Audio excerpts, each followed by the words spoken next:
தாவேகா தலைவர் விஜய் இப்தார் நோன்பு நிகழ்ச்சியில கலந்துகிட்டு மக்கள் தொண்டர்கள் யாரும் குழம்பாம இருக்கிறதுக்கு தெளிவா ஒரு ஸ்பீச் கொடுத்தாரு. அவர் என்ன பேசினார்னா, அரசியலுக்கு வந்த பிறகு பல வதந்திகளை பரப்பிட்டு இருக்காங்க, அந்த டீம் இந்த டீம்னு சொல்லிட்டு இருக்காங்க. ஆனா நாம எந்த டீமும் கிடையாது, மக்களுடைய டீம், பீப்புள்ஸ் டீம். இதுக்கு மேலேயும் என்ன வதந்தி பரப்பலாம் அப்படின்னு ட்ரை பண்ணி அவங்களுக்கு ஒர்க் ஆகல.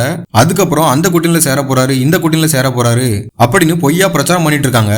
இங்க நாம எல்லாரும் தெளிவா இருக்கோம், யாரும் குழம்பாதீங்க. மத சார்பற்ற கொள்கைகள், சமூக நீதிகள் இதுல சமரசம் பண்ணிக்கவே மாட்டோம்.